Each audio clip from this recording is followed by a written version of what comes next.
Je vous salue tous au nom du Seigneur Jésus-Christ. Alléluia. Voilà, une nouvelle journée encore. Nous voulons vivre dans sa présence. Une parole qui dit, mais pour vous qui craignez son nom, se lèvera le soleil de la justice et la guérison sera sous ses ailes.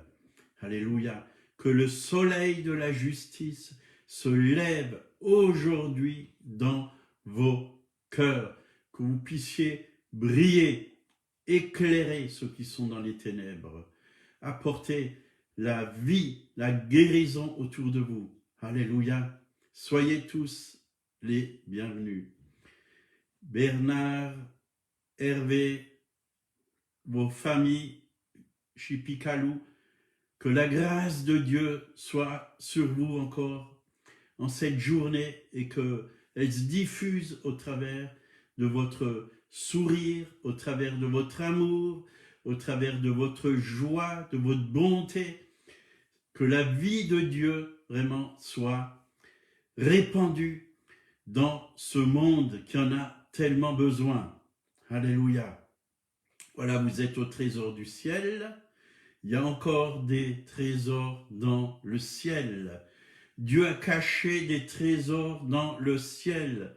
À nous de les découvrir, à nous de les prendre, oui, à nous de nous en réjouir de tous ces bons trésors que le Seigneur a pour son épouse, son peuple, oui, sa bien-aimée. Vous êtes sa bien-aimée. On va prier. Seigneur, merci parce que, oui, tu as encore caché plein de choses dans le ciel. Il y a plein de trésors cachés et qu'aujourd'hui nous puissions découvrir. Ouvre nos yeux, ouvre vraiment notre cœur, oui, que nous puissions voir dans l'esprit, voir ce que tu as préparé pour nous parce que tu as de bonnes choses, Seigneur. Oui, tu veux notre bien.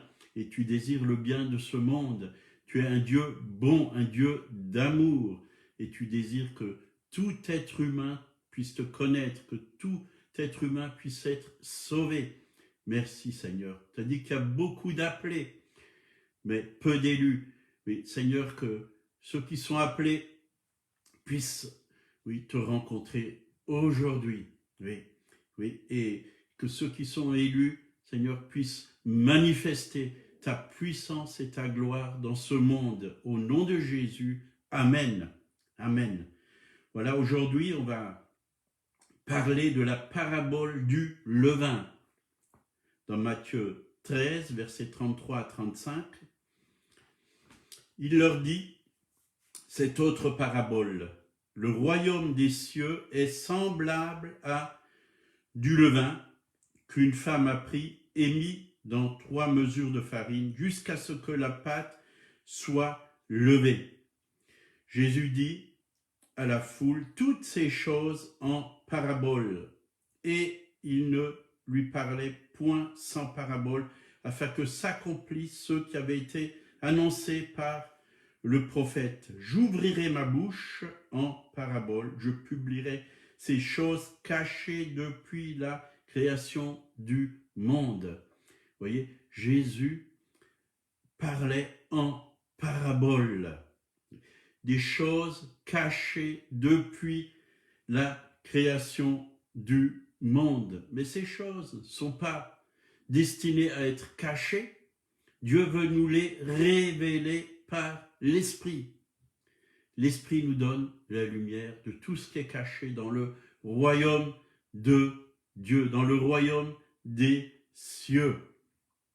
Il veut enlever le voile pour qu'on puisse voir ce qu'il a caché pour nous. Et ce qu'il a caché pour nous, c'est des cadeaux, c'est de bonnes choses qu'il veut nous donner, qui vont réjouir notre cœur, qui vont nous aider à vivre une vie victorieuse, une vie nouvelle avec lui, une vie sainte avec lui, une vie de disciple. Il a caché ces choses pour nous. Et c'est vrai que le Seigneur parlait beaucoup avec les choses tout simples de la nature. Il parlait des arbres. Il est comme un arbre planté près des courants d'eau qui donne son fruit en sa saison. Il parlait de la vigne, du vigneron, il parlait du berger, oui, du troupeau. Il parlait, oui, des vierges sages, des vierges folles, et il parlait aussi avec beaucoup de paraboles. Il prenait les choses, oui, toutes simples. Et là, ça nous parle du levain. Le levain. Et je me suis posé la question pour bien savoir ce que c'est que le levain. Hein. Pour faire du pain, il faut de l'eau, du sel, de la farine et du levain. Et ça va donner du bon pain. Du bon pain. Qu'est-ce que le levain? J'ai cherché, bien sûr, sur Internet. Le levain est un ingrédient utilisé par le boulanger pour faire gonfler le pain et lui donner un goût particulier, plus acide que le pain traditionnel. Donc, il ne faut pas confondre levure et levain. La levure, dite de boulanger, est une préparation réalisée à base de micro-champignons. On la trouve dans les supermarchés en poudre ou en cubes. Donc le levain ne s'achète pas au supermarché, il est préparé par le boulanger. Il existe autant de levain que de boulanger. Le pain au levain se garde plus longtemps. Donc, il nous est dit, le royaume de Dieu est semblable à du levain qu'une femme a pris et mis dans 3 mesures de farine, jusqu'à ce que la pâte soit levée. Le levain, c'est ce qui produit la fermentation donc de la pâte. C'est petit. Une petite quantité fait lever la pâte.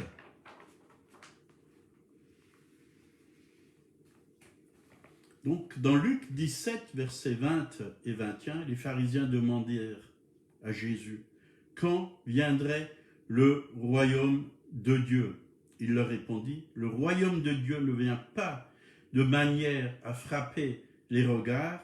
On ne dira point, il est ici ou il est là, car voici le royaume de Dieu est au-dedans de vous. » Certaines versions disent, il est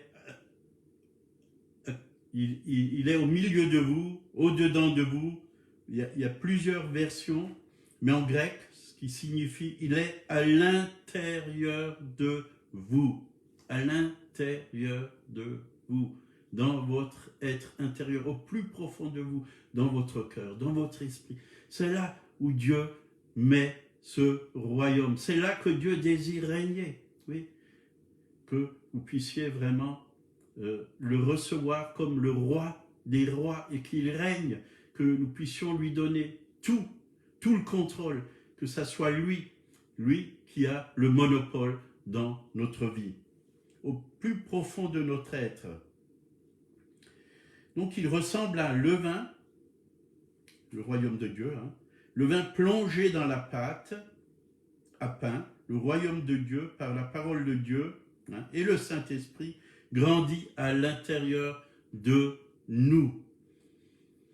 Et c'est vrai que quand on vient au Seigneur, par la nouvelle naissance, nous devenons enfants de Dieu et on est des bébés spirituels.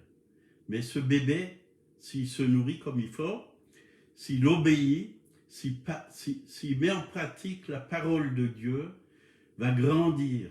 Et au début, le bébé, il a une nourriture, oui, du lait, puis petit à petit, il va manger de la nourriture plus solide. Et c'est ce que Dieu veut pour nous, que le royaume de Dieu puisse grandir à l'intérieur de nous, que nous puissions manger vraiment de la nourriture toujours plus solide. Au début, le bébé, c'est vrai, il n'a pas de dents. Petit à petit, il a des dents, il va commencer à manger nourriture toujours un peu plus solide. Et Dieu désire que nous soyons forts dans le Seigneur, fort dans le Seigneur. Il désire vraiment que le royaume de Dieu prenne toute la place à l'intérieur de nous, dans nos vies, que nous lui laissons faire, oui, tout ce qu'il veut faire en nous. Et quand le royaume de Dieu vient à l'intérieur de nous, il commence déjà par nous libérer de toute captivité, de toutes ces années où on était captif, oui, par les puissances ténébreuses. Dieu vient et nous guérit, nous libère, oui. Il nous enseigne aussi, parce que, vous voyez, on était pendant des années dans un autre royaume, le royaume des ténèbres, mais quand le royaume de Dieu s'installe, il y a le ménage qui se fait à l'intérieur de nous. Dieu nous lave, Dieu nous purifie, Dieu enlève les liens, Dieu coupe les liens. Bien sûr que Dieu ne le fait pas tout seul. Il prend aussi des frères et des sœurs qui sont matures pour nous aider à avancer, à progresser. Parce qu'on a besoin de mettre notre vie en ordre devant Dieu. Et quand on met notre vie à la lumière de la parole de Dieu, tout commence à changer à l'intérieur de nous. Dieu nous libère, Dieu nous guérit, Dieu nous restaure, Dieu nous sanctifie. C'est comme on en a parlé hier, le poisson, quand il est pêché, il a besoin d'être nettoyé. C'est ce que Dieu fait à l'intérieur de nous. Et le royaume de Dieu grandit, il se lève, que nous puissions nous lever, oui, que nous puissions nous lever en Jésus-Christ, que nous puissions briller, que nous puissions apporter ce royaume de Dieu. C'est comme cette pâte qui se lève, qu'à l'intérieur de nous, la vie, la joie, la paix, la lumière, la grâce, la bénédiction, qu'on puisse en être tellement plein que ça déborde autour de nous. Comme David a dit, tu oinduis ma tête et ma coupe déborde. Que nous puissions déborder. On peut déborder de toutes sortes de choses. On peut déborder d'angoisse, de peur, de crainte. On peut déborder d'inquiétude. Mais quand le royaume de Dieu vient, on va déborder de paix, de joie, d'amour. Car Jésus lui-même, il a dit, le royaume de Dieu, ce n'est pas le manger et le boire, mais c'est la paix, la joie, l'amour, la justice, par le Saint-Esprit. C'est ça le royaume de Dieu. Il est à l'intérieur de nous. Tous ceux qui croient en Jésus-Christ, Dieu met son règne à l'intérieur de nous. Dieu fait une œuvre en nous, et quand on est dans le royaume de Dieu, on a envie de le louer, on a envie de l'adorer, on a envie de lire la parole de Dieu. Moi, je sais que quand j'ai donné mon cœur à Jésus, j'ai été visité du haut en bas. Toute ma vie a défilé devant moi, ma vie de péché, et j'ai demandé pardon. Et j'ai eu une telle paix, une telle joie, un tel amour que je n'avais plus rien envie d'autre. J'ai sauté sur la Bible qu'on m'a offert. C'est une jeune fille qui m'a offert une Bible, alors que j'étais sur un banc à Nîmes, et je l'ai dévorée. Je l'ai dévorée. Et les paroles sortaient vraiment de la Bible, elles rentraient en moi, elles me pénétraient, elles me faisaient du bien, elles me communiquaient la vie. Et je savais que c'était bon pour moi. J'avais plus envie d'autre chose. J'avais plus envie J'étais lié par le tabac, par la drogue, par le LSD. Je prenais toutes sortes de produits. Mais là, j'avais une telle paix que j'avais plus besoin de ça. Je n'avais même pas besoin de demander de délivrance. Parce que Dieu m'a libéré par la puissance du Saint-Esprit. Instantanément, j'ai été libre. Et je me suis nourri et je continue à me nourrir encore aujourd'hui parce que c'est une bonne nourriture. C'est une très bonne nourriture qui me donne des forces. La nourriture, on en a besoin. On a besoin de vitamines. On a besoin de fruits. On a besoin de légumes. Il y a toutes sortes de vitamines dans la nourriture. On a besoin de bonne viande, bien sûr. On a besoin de bien se nourrir. Et la parole de Dieu, c'est très bon pour notre être intérieur. On a besoin de cette parole. Mais la parole de Dieu, si elle ne nous est pas révélée par le Saint-Esprit, on ne comprendra rien. On a besoin de demander au Saint-Esprit d'ouvrir les Écritures, qu'elles deviennent vivantes en nous et que nous puissions la vivre surtout, la mettre en pratique. Sinon, ça sert absolument à rien. À rien. Donc l'image du levain, dans cette parabole du royaume, c'est une petite chose bonne et qui pénètre tout son environnement.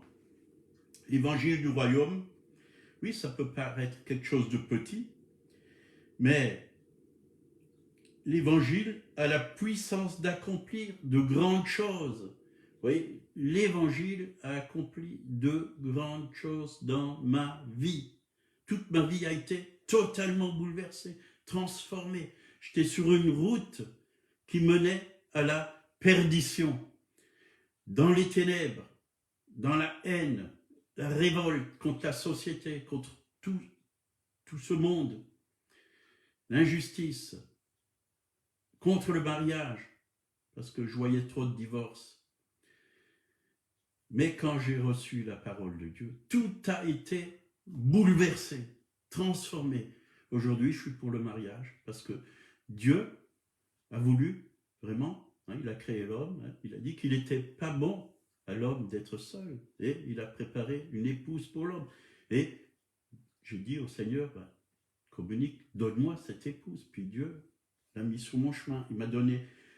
Tout a été transformé. Et le royaume de Dieu, l'évangile du royaume, c'est une grande puissance. Oui, c'est comme cette pâte, ce levain qui imprègne toute la pâte, qui fait monter la pâte. La vie de Dieu monte à l'intérieur de nous. Et cette vie influence la société. Nous devons vraiment laisser grandir Christ en nous. Celui qui est en vous, dit la parole de Dieu, est plus grand que celui qui est dans le monde. Dieu désire pénétrer tous les domaines de notre vie, que ce soit notre vie personnelle, notre vie familiale, professionnelle, tous les domaines de notre vie. Il désire pénétrer. Christ en nous, par le levain de son évangile, peut faire bien plus que nous ne l'imaginons. D'ailleurs, la parole de Dieu le dit, dans Éphésiens 3, verset 20, à celui qui, par la puissance qui agit en nous, peut faire infiniment au-delà de tout ce que nous demandons ou pensons. À lui soit la gloire dans l'Église et en Jésus-Christ, dans toutes les générations, au siècle des siècles. Infiniment, infiniment. Vous voyez, au-delà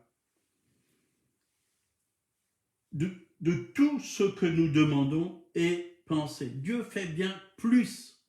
Dieu fait bien plus. Il m'est déjà arrivé de dire au Seigneur, il faut que je prie pour ci et que je prie pour ça, parce que j'ai besoin de ci et j'ai besoin de ça. Et avant que je lui demande, j'ai été exaucé. Avant que je lui demande. D'un coup, la chose est arrivée. Ça m'est arrivé plusieurs fois. J'ai dit, Seigneur, je voulais te le demander, tu me le donnes déjà. Tu sais ce dont j'ai besoin. Vous voyez, on a un Père tellement bon, il sait ce dont nous avons besoin. Et la semaine dernière, j'ai appelé plusieurs personnes et plusieurs m'ont dit, j'avais envie de t'appeler. Dieu a permis que je les devance. Je les ai appelés parce que on avait quelque chose ensemble à partager. Dieu fait bien les choses. Dieu nous connecte avec les bonnes personnes. Donc, vous voyez le levain, quand il monte, qu'est-ce qu'il peut faire? Mais il y a d'autres levains dans la parole de Dieu, et je n'ai pas pris tous les levains, parce qu'il y en a plusieurs. Il y a le levain des pharisiens, il y a toutes sortes de levains, mais on va juste prendre 1 Corinthiens 5, versets 6 à 8. c'est bien à tort que vous vous glorifiez. Ne savez-vous pas qu'un peu de levain fait lever toute la pâte? Faites disparaître le vieux levain. Vous voyez, là, ça nous parle du vieux levain, afin que vous soyez une pâte nouvelle. Donc, il y a un vieux levain qu'il faut faire disparaître. Le levain du péché. Parce que le péché aussi, quand il est en nous, il prend de l'ampleur. Il contamine notre vie et contamine notre environnement. Et ça, quand nous sommes en Jésus-Christ, nous devons faire disparaître. Jésus a payé à la croix pour tous nos péchés et il nous a libérés de tout péché. Il nous a donné la victoire sur le péché. Il est mort pour nos péchés, bien plus que encore que pour nos péchés. Mais ça, c'est le levain qui doit disparaître. Une pâte nouvelle, puisque vous êtes sans levain. Car Christ, notre Pâque, a été immolé. Célébrons donc la fête, non avec du vieux levain, non avec un levain de malice et de méchanceté, mais avec les pains sans levain, de la pureté et de la vérité. La parole de Dieu est un pain, oui. Jésus est le pain de vie. La parole de Dieu est du pain. L'homme ne vivra pas de pain seulement, mais de toutes paroles qui sortiront de la bouche de Dieu. Jésus est le pain de vie. On a besoin du pain, oui, pour notre corps, mais on a aussi besoin du pain pour notre être intérieur, la nourriture spirituelle. Et c'est ça, on veut se nourrir du pain de vie. Jésus est le pain de vie. Donc le levain nous enseigne que nous multiplions autour de nous notre manière de vivre, soit en bien, soit en mal. En bien, on peut toucher les gens, les influencer, les bénir. En mal, nous pouvons aussi les toucher et vraiment faire des dégâts. Faire des dégâts. Alors, que nous puissions être des hommes et des femmes qui apportons la bonne nouvelle. C'est ce que le monde a besoin aujourd'hui, la bonne nouvelle. Attachons-nous au bien, comme le dit la parole de Dieu, que le levain de l'amertume, de l'incrédulité, de mauvaise conduite, d'hypocrisie disparaisse du milieu de vous, que ça puisse disparaître, que nous puissions être des hommes, des femmes, même si quelqu'un nous a fait du mal, même si c'est un frère en Christ ou une sœur en Christ, soyons de ceux qui pardonnent. Pardonnons, oui, afin que le levain, oui, de la méchanceté, de l'hypocrisie disparaisse. On va finir par Matthieu 14, on ne va pas le lire parce que ça serait un peu long. Matthieu 14, 14 à 21, pour ceux qui prennent des notes, la multitude des pains et des poissons, et la multiplication, plutôt des pains et des poissons. Jésus, il a enseigné la foule, il a guéri les malades, et il a vu qu'ils avaient faim. Il a dit à ses disciples de nourrir la foule. Et pour eux, c'était impossible de nourrir cette foule. Est-ce qu'on va trouver de la nourriture dans une boulangerie pour 5000 personnes? Non. Jésus leur a dit, donnez-leur vous-même à manger. Puis il y avait un petit garçon là qui avait 5 pains et 2 poissons.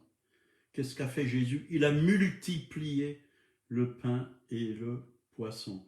Quand les disciples ont obéi, ils ont commencé à passer pour distribuer, c'est multiplié dans les corbeilles. À la fin, il restait 12 corbeilles plein de pain et il restait du poisson. Dieu veut multiplier vraiment ce qu'il nous a donné pour que nous puissions nourrir avec la bonne nouvelle de l'évangile, que nous puissions bénir, enrichir ceux qui sont autour de nous. Il y a tout un peuple qui est affamé autour de nous, qui a faim et soif de vérité, de justice, faim de Dieu, de la parole de Dieu. Et comme ils ne trouvent pas, certains ne trouvent pas dans la parole de Dieu, parce que personne ne leur en parle, ils vont chercher ailleurs, dans l'occultisme, dans des joies, oui, des joies comme la drogue, l'alcool, oui, qui vont durer peut-être un petit temps, mais après il y aura une grande déception. Le sexe et toutes sortes de mauvaises choses, dans les jeux, voyez, dans des idoles, dans la musique. On a besoin d'apporter aujourd'hui la parole de Dieu. Dieu multiplie la nourriture. Moi, je réalise que plus je donne cette nourriture spirituelle, plus Dieu la multiplie, plus Dieu me la donne pour que je puisse être un distributeur de bonne nourriture de Dieu. Jésus a multiplié le pain, le poisson, la foule a été nourrie et nous devons être, oui, de ceux qui nourrissent, oui, ceux qui ont faim et soif de Dieu. On va finir.